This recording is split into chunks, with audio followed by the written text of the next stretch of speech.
Hi guys, இன்னைக்கு நம்ம ஒரு புத்தம் புதிய சூப்பர் ஹிட் மூவி தான் பார்க்க போறோம். இந்த படத்தோட பேரு டேம்செல். இந்த படத்தோட ஒன்லைன் ஸ்டோரி என்னன்னா, ஒரு மலைக்குள்ள இருக்கக்கூடிய ஒரு பயங்கரமான டிராகனை பார்த்து அந்த கிராமமே பயப்படுது. அப்படிப்பட்ட ஒரு நெருப்ப கக்குற டிராகனை நம்ம படத்தோட ஹீரோயின் எப்படி தன்வசப்படுத்துறாங்க அப்படின்றத இந்த படத்தோட கதை. நீங்க நம்ம சேனலுக்கு புதுசா இருந்தா நம்ம சேனலை சப்ஸ்கிரைப் பண்ணி வச்சுக்கோங்க. நீங்க முதல்ல செய்ய வேண்டியது என்னன்னா, இந்த வீடியோக்கு ஒரு லைக் பண்ணுங்க. அப்பதான் இது போல நான் போடுற சூப்பரான வீடியோஸ்லாம் உங்களுக்கு வந்து சேரும். And welcome to world cinema இன் தமிழ். நான் உங்கள் தமிழ் நண்பன். இப்போ வாங்க நம்ம படத்துக்குள்ள போலாம். படத்தோட ஆரம்பத்துல ஓரியா அப்படிங்கிற ஒரு ராஜாங்கத்தோட ராஜா தன்னோட படை வீரர்கள் எல்லாம் திரட்டிக்கிட்டு அந்த கிராமத்துல இருக்கிற ஒரு மலையில வாழ்ற ஒரு கொடூரமான டிராகனை கொலை பண்றதுக்காக போயிட்டு இருக்காரு. எப்படியோ அந்த படை அந்த மலைக்குள்ள போய் சேருது. ஆனா அந்த டிராகனும் அந்த படை வீரர்கள் மொத்த பேரையும் தன்னோட நெருப்ப கக்குற சக்தியால அந்த டிராகன் எரிச்சு சாம்பலாக்குது. கடைசியில் அந்த ராஜாவும் என்ன செய்யறதுன்னு தெரியாம அந்த டிராகன் கிட்ட மண்டிட்டு மன்னிப்பு கேட்கிறாரு. ஆனா அந்த டிராகன் அந்த ராஜாவையும் விட்டு வைக்கல. அடுத்த சீன்ல சில நூற்றாண்டுகள் கழித்து காட்டும் போது கொஞ்சம் கூட விவசாயமே இல்லாத ரொம்பவே வறுமையோட வாழ்ற மக்கள் இருக்கிற ஒரு கிராமத்தை காட்டும் போது அந்த கிராமத்தோட ராஜகுமாரிகள்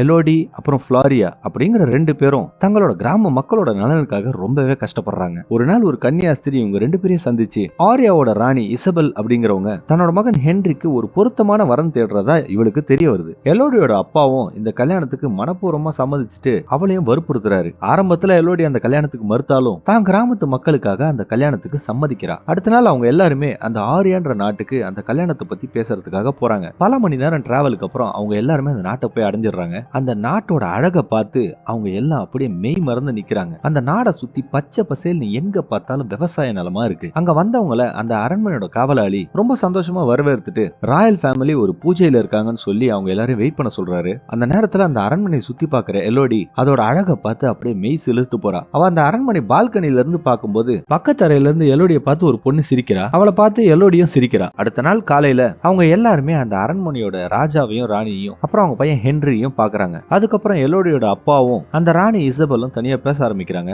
அந்த நேரத்துல பிரின்ஸ் ஹென்ரியும் எலோடியும் ஒருத்தருக்கு ஒருத்தர் பேசி புரிஞ்சுக்கிறதுக்காக தனியா இருக்காங்க. அப்பா அவ ஹென்ரி கிட்ட இந்த கல்யாணத்துல உனக்கு சம்மதமானு கேட்கும்போது எனக்கு இதுல சம்மதம் தான், உனக்கு எப்படின்னு ஹென்ரி கேட்கும்போது உண்மையை சொல்லணும்னா நான் என் மக்களுக்காக தான் இந்த கல்யாணத்துக்கே ஒத்துக்கிட்டேன்னு எலோடி சொல்றா. அதுக்கப்புறம் ரெண்டு பேரும் ஒருத்தருக்கு ஒருத்தர் பிடிச்ச விஷயங்கள் பிடிக்காத விஷயங்களை பத்தி எல்லாம் பேசிட்டு இருக்காங்க. எல்லாம் ஒரு ஜெனரல் கான்வர்சேஷன் தானே, அது போலதான் ரெண்டு பேரும் பேசிட்டு இருக்காங்க. ரெண்டு பேரும் குதிரையில அந்த ஊரோட அழகை சுத்தி பார்த்துட்டு இருக்காங்க. அடுத்த சீன்ல எலோடியோட அப்பாவை காட்டும் போது அவருக்கு இந்த கல்யாணத்துல ஏதோ ஒரு உறுத்தல் இருந்துட்டே இருக்கு. அந்த ராணி அவர்கிட்ட என்ன பேசினாங்கன்னு தெரியல. இந்த விஷயத்தை பத்தி கேள்விப்பட்ட எலோடியோட ஆண்டி ராணியை மீட் பண்ணி பேசும்போது அவங்களுக்கும் ஏதோ இந்த கல்யாணத்துல ஏதோ ஒரு பிரச்சனை இருக்கிற மாதிரியே தோணுது. மனசுல சந்தேகத்தோட அந்த லேடி எலோடி கிட்ட இந்த கல்யாணத்துக்கு நீ சம்மதிக்காத அப்படின்ற மாதிரி பேசிட்டு இருக்காங்க. ஏன்னா அவங்களுக்கு இந்த ஓரியா ஃபேமிலியை பத்தி ஏதோ தப்பான எண்ணங்கள் மனசுக்குள்ள ஓடிக்கிட்டே இருக்கு. ஆனா எலோடிக்கு ஹென்ரிய பிடிச்சு போயிருந்தனால அவனை நான் கல்யாணம் பண்ணியே தீர்வேன்னு சொல்லிட்டு பிடிவாதம் பிடிக்கிறா. அடுத்த நாள் காலையில அந்த கல்யாணமும் ரொம்ப கோலாகலமா நடந்து முடிக்குது. ராணி இசபெல்லாம் இப்போ எலோடியை இந்த நாட்டோட இளவரசின்னு சொல்லி எல்லாருக்கும் அறிவிக்கிறாங்க. கல்யாணம் முடிஞ்ச கையோட ஹென்ரியும் எலோடியும் ஏதோ சம்பிரதாயம் செய்யறதுக்காக அந்த ஊர்ல இருக்கிற மலை உச்சிக்கு போறாங்க. அது என்னன்னா ஹென்ரி அவகிட்ட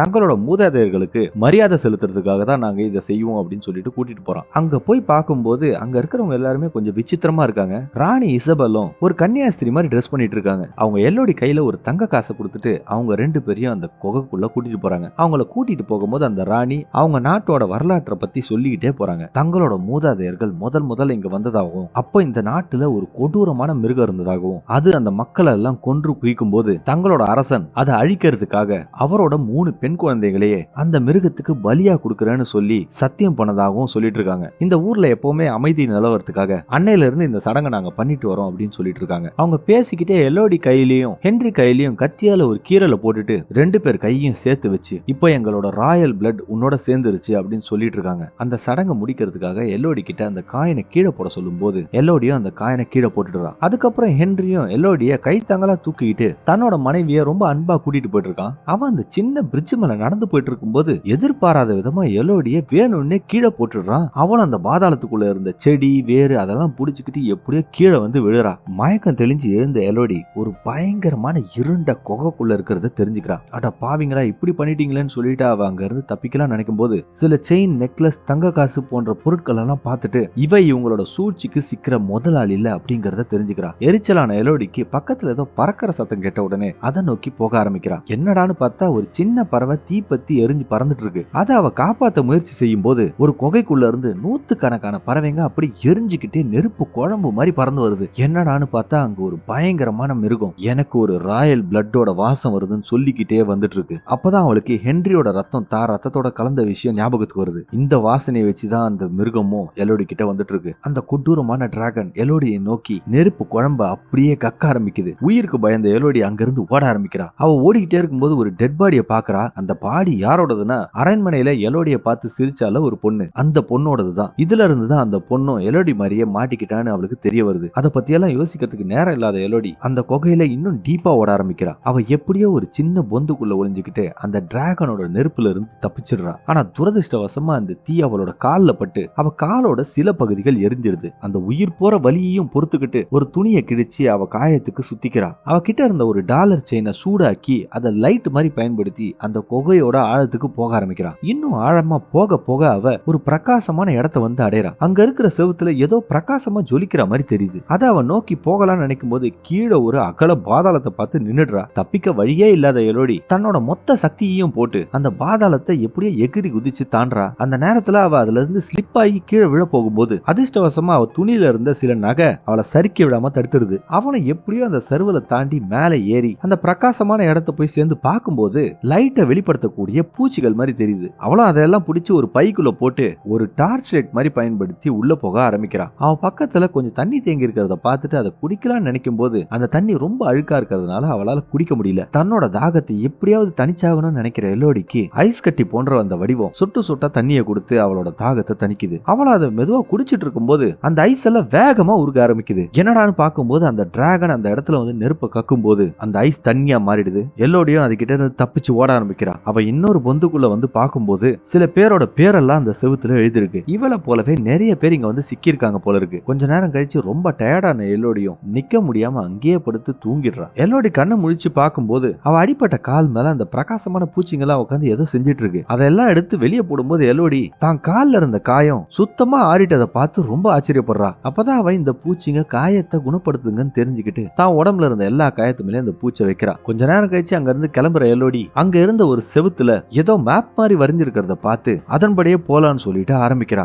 அவனும் ஒரு இடத்த வந்து அடையும் போது மேல இருந்து வெளிச்சம் தெரியுது. அதே நேரத்துல அவ அங்க ஒரு ராஜகுமாரியோட கிரீடத்தை பார்த்துட்டு இதை வச்சு எப்படியாவது அந்த மலையில ஏறலாம் நினைச்சு எப்படியோ அந்த கிரீடத்தோட உதவியால கொஞ்சம் கொஞ்சமா அந்த மலை மேல ஏறி அந்த இடத்த போய் அடையறா. அங்க ஒரு ஓப்பனிங்க பார்த்த எலோடிக்கு சந்தோஷம் தாங்க முடியாம வேகமா ஓடி போகும்போதுதான் அவளுக்கு அதிர்ச்சி காத்திருந்தது. அவ இப்ப அந்த மலை உச்சியில இருக்கிற ஒரு ஓட்டையில நிக்கிறா. கீழே பார்த்தா அகல பாதாளம். அங்க இருந்து தப்பிக்கிறதுக்கு வழியே கிடையாது. இத்தோட அவளோட கதையும் முடிஞ்சதுன்னு நினைச்சு எலோடி அழுதுட்டு இருக்கும் போது தூரத்துல ஏதோ ஆள் நடமாட்டம் இருக்கிற மாதிரி தெரியுது. எல்லோடியும் அவங்களோட கவனத்தை ஈர்க்கிறதுக்காக தன்னால முடிஞ்ச வரையும் பயங்கரமா கத்தி பாக்குறா. ஆனா அவங்களுக்கு இவளோட சத்தம் கேக்குதோ இல்லையோ அந்த டிராகனுக்கு கேட்டுடுது. அது அந்த பொந்து பக்கத்துல வந்து எலோடிய கொல்றதுக்காக வரும்போது அந்த குகைக்குள்ள சில ஆட்களோட சத்தம் கேட்ட உடனே அந்த டிராகனும் அங்க இருந்து பறந்து போகுது. எலோடியும் அந்த சத்தத்தை கேட்டு மறுபடியும் உள்ள போக ஆரம்பிக்கிறா. அந்த நேரத்துல அவ ஒரு மோசமான விஷயத்த பாக்குறா. 3 குட்டி டிராகனோட சடலங்கள் அங்க இருக்கு. அப்பதான் எலோடிக்கு இசபெல் சொன்ன கதை எல்லாமே பொய்ன்னு தெரிய வருது. அவ கதையில வந்த அந்த ராஜா அந்த 3 குட்டிகளையும் ரொம்ப கொடூரமா கொலை பண்ணிருக்கான். இதன் காரணமா அந்த தாய் டிராகன் அந்த எல்லாரையுமே எரிச்சு சாம்பலாக்கிடுது. எலோடியும் அந்த குரலை நோக்கி நடந்து போயிட்டே இருக்கும்போது